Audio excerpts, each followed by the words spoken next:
नमस्कार दोस्तों, जय हिंद जय Bharat. Welcome my YouTube channel CDR के सैनी बीएड क्लासेज।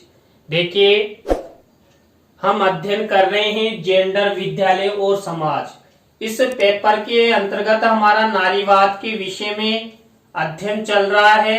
हमने नारीवाद के बारे में, नारीवाद की अवधारणा के बारे में, भारत में नारीवाद की क्या स्थिति रही, क्या पृष्ठभूमि रही, इसके बारे में भी अध्ययन कर लिया है। साथ ही कल हमने जो अश्वेत नारीवाद है इसके बारे में अध्ययन किया था और आज की जो हमारी लाइव क्लास होने जा रही है, इस लाइव क्लास में हम पर्यावरणीय नारीवाद, इको फेमिनिज्म के बारे में अध्ययन करेंगे कि जो इको फेमिनिज्म है ये क्या होता है, ये क्यों उत्पन्न होता है, और जो पर्यावरणीय नारीवाद है इसमें जो पर्यावरण और नारीवाद, देखिए यहां पर दो शब्द हैं, पर्यावरण और नारीवाद, इनमें क्या संबंध है, नारियों की ऐसी क्या भूमिका रही जो पर्यावरण को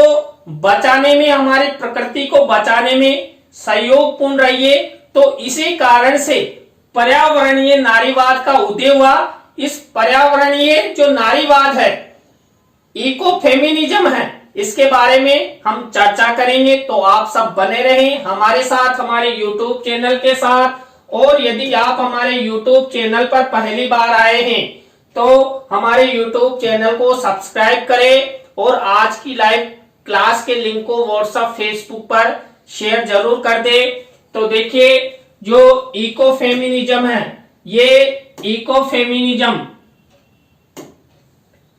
फेमिनिज्म के अंतर्गत पहला बिंदु है 1970 के दशक में ही दार्शनिकों ने नारीवादी विचारधारा में नई परिकल्पना को जोड़ा, जिसे इको फेमिनिज्म यानी पर्यावरणीय नारीवाद के नाम से जाना जाता है। देखिए, इसे हम इको फेमिनिज्म, पारिस्थितिकी नारीवाद भी इसे हम कह सकते हैं, क्योंकि जो इको फेमिनिज्म है इसका जो हिंदी रूपांतरण है वो पारिस्थितिकी नारीवाद के नाम से जाना जाता है।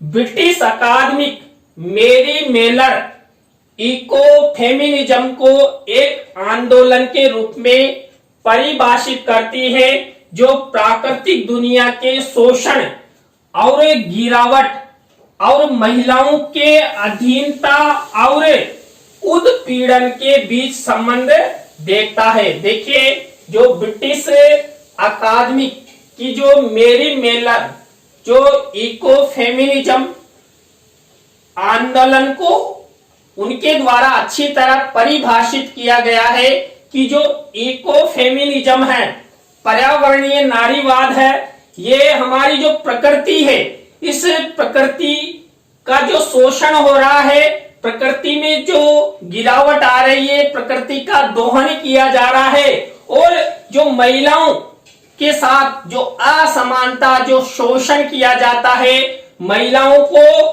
पुरुषों के अधीन माना जाता है और महिलाओं के साथ जो उत्पीड़न किया जाता है वो वैसे ही हैं जैसे हम सब वैश्विक समाज के लोग प्रकृति के साथ, हमारे पर्यावरण के साथ करते हैं।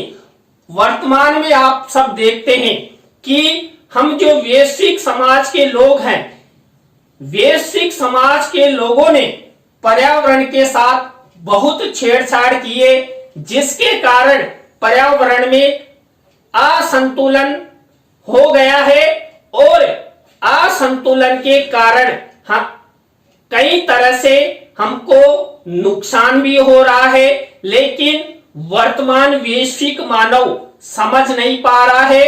तो जैसे प्रकृति के साथ छेड़छाड़ वैश्विक मानव कर रहा है, उसका शोषण कर रहा है, उसी प्रकार वैश्विक मानव महिलाओं का भी शोषण कर रहा है, उन्हें उत्पीड़न करता है, उन्हें असमानता की दृष्टि से देखता है और उनके साथ लैंगिक भेदभाव करता है।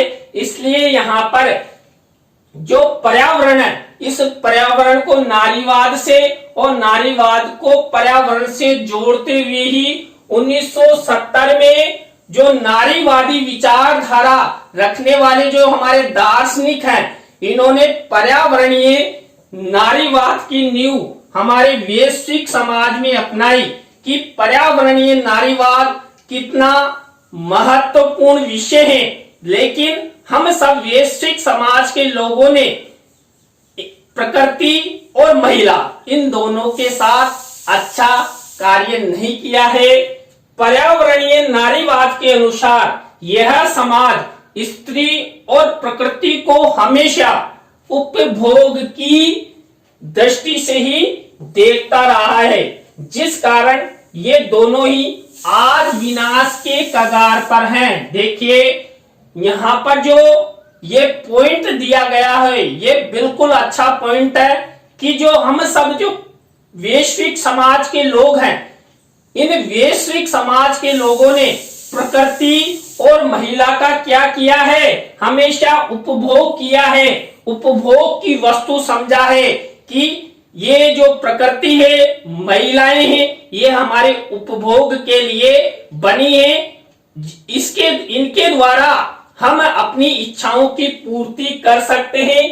तो जो वैश्विक मानव है वो पुरुष हमेशा महिला और प्रकृति को उपभोग की वस्तु समझते हुए उसके साथ शोषण करता है, उत्पीड़न करता है, उसका दोहन करता है, असमानता रखता है और भेदभाव करता है।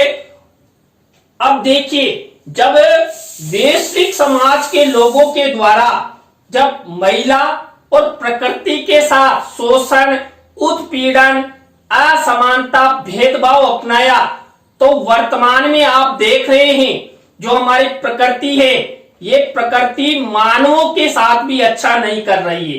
क्यों? क्योंकि वैश्विक समाज के लोगों ने प्रकृति के साथ अच्छा कार्य नहीं किया। और आप वर्तमान में महिलाओं को देख रहे हैं, महिलाओं ने भी कई आंदोलन शुरू कर दिए हैं। क्यों? क्योंकि उनके साथ असमानता, भेदभाव किए जाते हैं। तो प्रकृति और महिलाओं ने वर्तमान वैश्विक मानव से बदला लेने हेतु आंदोलन का रूप धारण कर लिया है और उसका परिणाम वर्तमान में वैश्विक मानव जरूर भुगतने लगा है और फ्यूचर कृत और ज्यादा गलत परिणाम होंगे।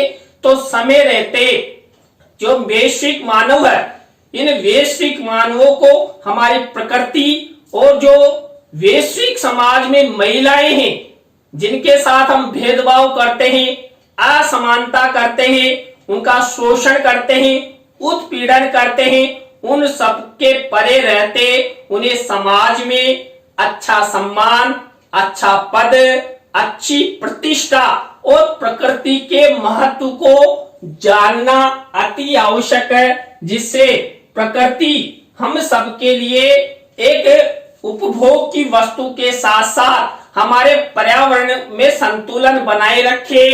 इको फेमिनिज्म को गढ़ने का श्रेय फ्रेंच नारीवादी चिंतक फ्रांसवा द यूबोन को जाता है, जिन्होंने साल 1974 में प्रकाशित ले फेमिनिज्म ओ ला मार्ट में इसका उल्लेख किया है। देखिए, जो फ्रांसवा द यूबोन जो विद्वान है, इन्होंने अपनी पुस्तक में ले फेमिनिज्म ओ ला मार्ट में ये जो पर्यावरणीय नारीवाद है इसका उल्लेख किया है। उनके अनुसार वर्तमान के पारिस्थितिक संकट की समस्या पुरुष केंद्रित है। जो वर्तमान में हमारे वैश्विक समाज में जो समस्याएं उत्पन्न हो रही है, उन सब समस्याओं का मुख्य कारण हमारा पुरुष है। पुरुष ने ना तो महिलाओं के साथ अच्छा किया और ना ही हमारी प्रकृति के साथ अच्छा किया, जिसके कारण ये पर्यावरणीय असंतुलन उत्पन्न हुआ और इस असंतुलन का परिणाम हमारा वैश्विक समाज वर्तमान में भुगत रहा है। पर्यावरणीय नारीवाद, इको फेमिनिज्म नारीवाद की एक शाखा है जो पर्यावरण और महिलाओं और पृथ्वी के बीच संबंध को अपने विश्लेषण और अभ्यास के लिए मूलभूत के रूप में देखती है। पारिस्थितिकीवादी विचारक मनुष्य और प्राकृतिक दुनिया के बीच संबंधों का विश्लेषण करने के लिए लिंग की अवधारणा पर आकर्षित होते हैं। देखिए, आप यहां पर यदि लिंग आधारित विश्लेषण देखें तो जो महिलाएं हैं वो भी स्त्रीलिंग के अंतर्गत आती है और जो हमारी प्रकृति है वो भी स्त्रीलिंग के अंतर्गत आती है। तो स्त्रीलिंग से संबंधित जो धारणा है यानी महिला और प्रकृति, इसके साथ पुरुष वर्ग ने अच्छा नहीं किया और जो वर्तमान में हमारे वैश्विक समाज में जो पारिस्थितिकी संकट बना उसका मुख्य कारण पुरुष वर्ग है और इस पुरुष वर्ग ने हमारी प्रकृति का दोहन किया। तो ये जो पर्यावरणीय इको फेमिनिज्म है ये नारीवाद की एक शाखा मानी जाती है। नारीवाद का एक प्रकार है पर्यावरणीय, जो यहाँ पर देखिए, जब हमने नारीवाद के बारे में अध्ययन किया था उस समय मैंने नारीवाद के 7 प्रकार बताए थे। तो उनमें से ही ये पर्यावरणीय नारीवाद एक प्रकार है। तो यहाँ पर जो प्रकृति है इस प्रकृति के प्रति दुनिया आकर्षित तो होती है लेकिन उसके साथ अच्छा नहीं करती है। जैसे जो पुरुष वर्ग हैं प्रकृति के प्रति आकर्षित होते हैं वैसे ही पुरुष महिला के प्रति आकर्षित होते हैं। तो यहाँ पर जो पुरुष है प्रकृति का भी दोहन करता है, उपभोग करता है और पुरुष महिला का भी उपभोग करता है। उसे अपने जो मन की इच्छाएं हैं वो पूरा करने का विचार उसके मन में आता है। तो यहाँ पर पुरुष वर्ग द्वारा हमारा जो पर्यावरण है इस पर्यावरण में जो पारिस्थितिकी असंतुलन बना है इसके अंतर्गत चर्चा की जाती है। इको फेमिनिज्म प्रकृति और महिलाओं के संबंध में समानता स्थापित करते हुए उनकी परेशानियों को उजागर किया जाता है। देखिए, जो पर्यावरणीय नारीवाद है इसके अंतर्गत जो हमारी प्रकृति है, हमारी जो महिलाएं हैं, इस महिला और प्रकृति में संबंध स्थापित करते हुए जो प्रकृति और महिलाओं की जो परेशानियां हैं इस परेशानियों का अध्ययन पर्यावरणीय नारीवाद के अंतर्गत किया जाता है। और पर्यावरणीय नारीवाद के अंतर्गत इनका अध्ययन करते हुए इनकी जो परेशानियां हैं, समस्याएं हैं, इन समस्याओं परेशानियों को दूर करने का प्रयास किया जाता है। किसके अंतर्गत?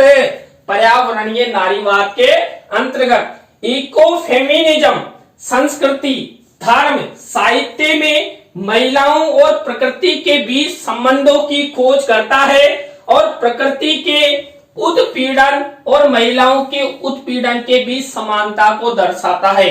देखिए, जो पर्यावरणीय नारीवाद है ये पर्यावरणीय नारीवाद ये कहता है कि जिस तरह हमारे वैश्विक समाज में लोग जो प्रकृति के साथ उत्पीड़न करते हैं उसी प्रकार महिलाओं के साथ भी पुरुष उत्पीड़न करते हैं। यानी कि प्रकृति का जैसा उत्पीड़न वैसा ही महिला का उत्पीड़न, यानी दोनों में समानता दर्शाता हुआ जो इको फेमिनिज्म है ये प्रकृति और महिलाओं की समस्याओं को, महिलाओं की चुनौतियों को वैश्विक पटल पर रखता है और उनकी व्याख्या करवाने में सहयोग प्रदान करता है। इको फेमिनिज्म महिलाओं और प्रकृति को संपत्ति के रूप में देखने तक सीमित ही नहीं है। इको फेमिनिज्म में इस बात पर जोर दिया गया है कि महिलाओं और प्रकृति दोनों का सम्मान किया जाना चाहिए।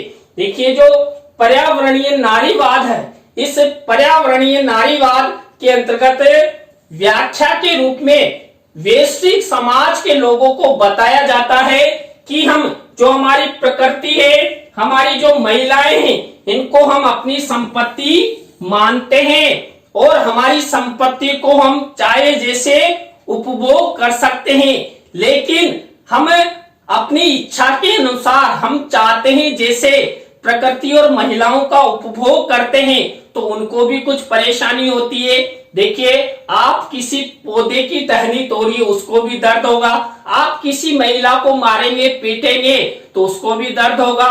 तो इसी को देखते हुए जो इको फेमिनिज्म पर्यावरणीय नारीवाद है, ये प्रकृति और महिलाओं की जो संपत्ति जो वैश्विक समाज के लोग मानते हैं, वो इको फेमिनिज्म ये कहता है कि इसको अपनी जो संपत्ति मानते हैं, इसको अपनी संपत्ति मानने तक ही सीमित नहीं रहना चाहिए।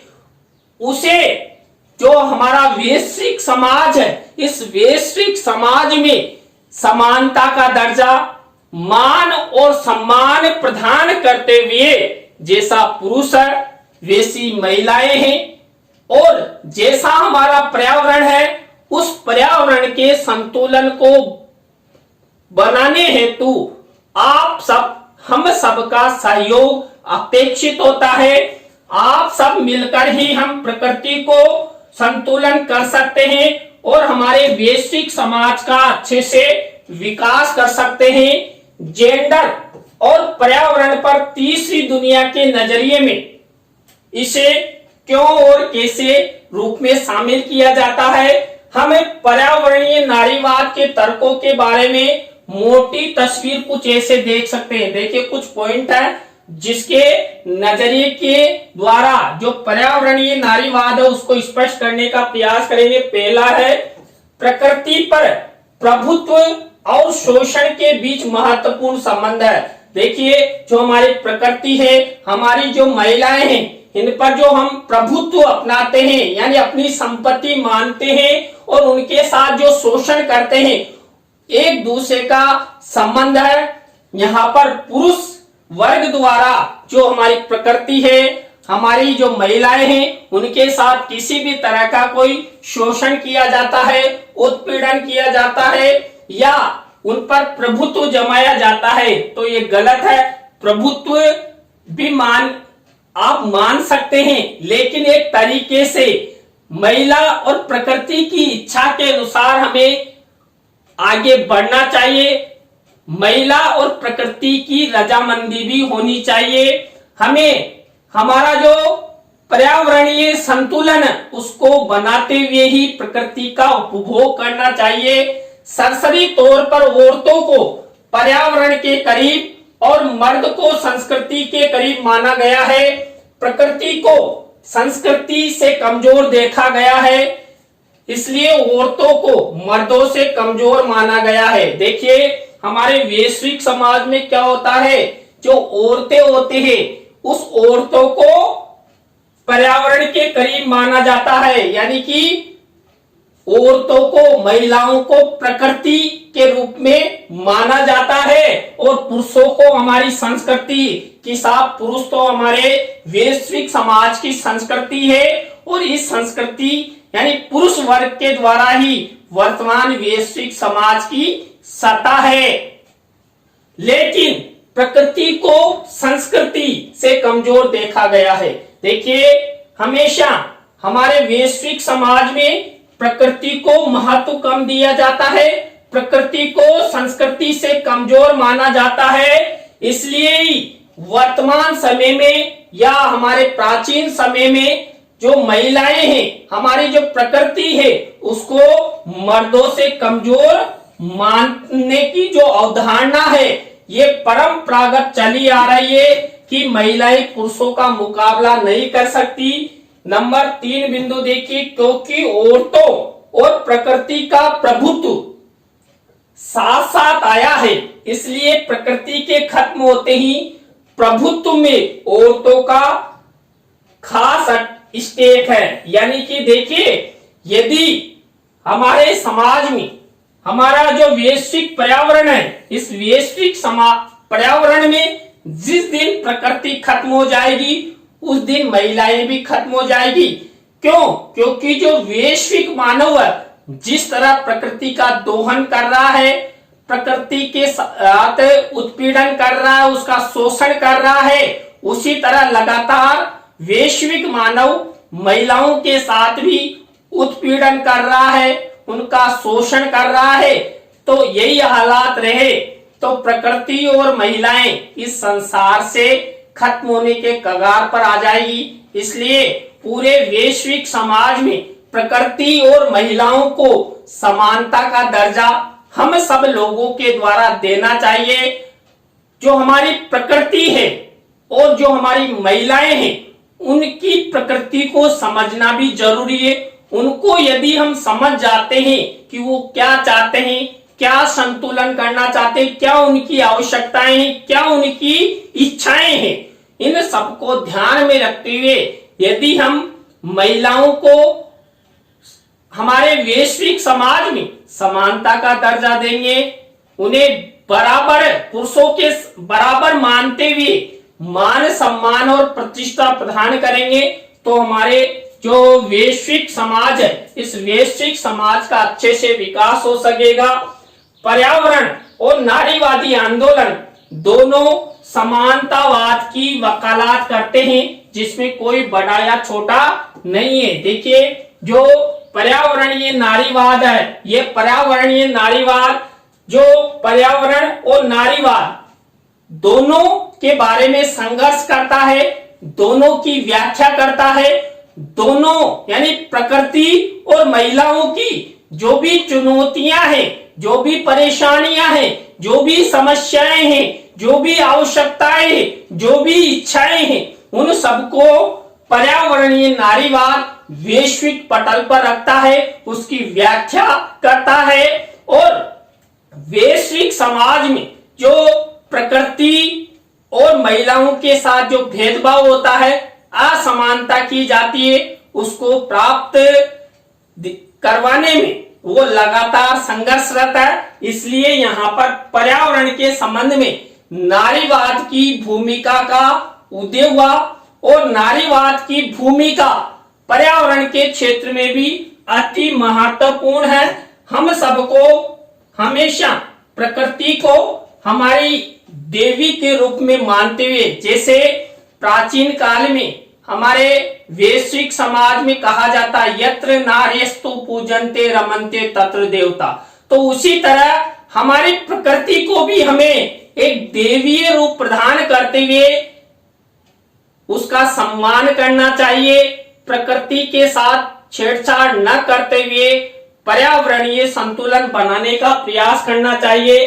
पर्यावरणीय नारीवाद के अंतर्गत स्वीडन की ग्रेटा थनबर्ग भी का जो उनका एक उदाहरण है वो भी लिया जा सकता है, जिसने पर्यावरण को बचाने के लिए सभी देशों से इसके संरक्षण की अपील की थी, ताकि जलवायु परिवर्तन के संकट से निपटा जा सके।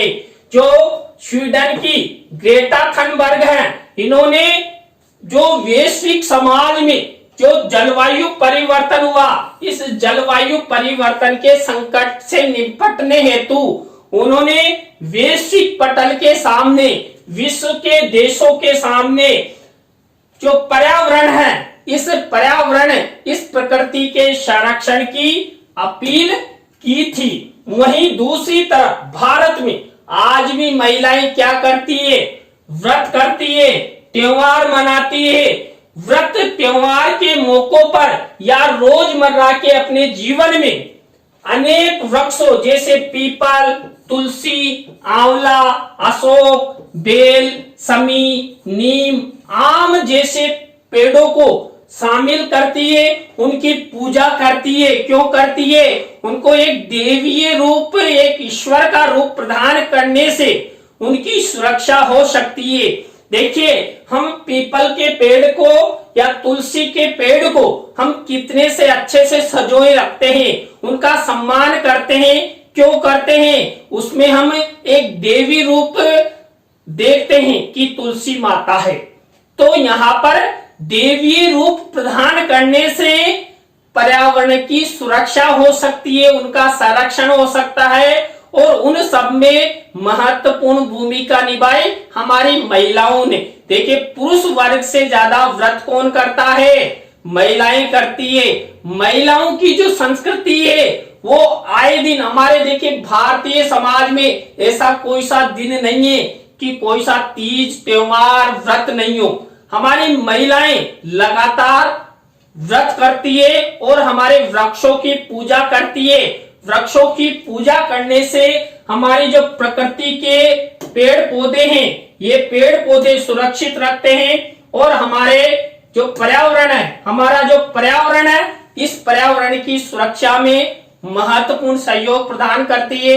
तो आज की क्लास में हमने पर्यावरणीय नारीवाद, इको फेमिनिज्म के बारे में अध्ययन किया। आपको आज की लाइव क्लास कैसी लगी कमेंट्स में हमें जरूर बताएं। अच्छी लगी हो तो लाइक करें, कमेंट्स करें और शेयर जरूर करें दोस्तों। और आप सब आज की लाइव क्लास से जुड़े तो आप सभी को बहुत बहुत धन्यवाद। जय हिंद, जय भारत। नए टॉपिक के साथ हम आपसे फिर मिलेंगे CDRK Saini B Ed classes YouTube channel पर। बाय।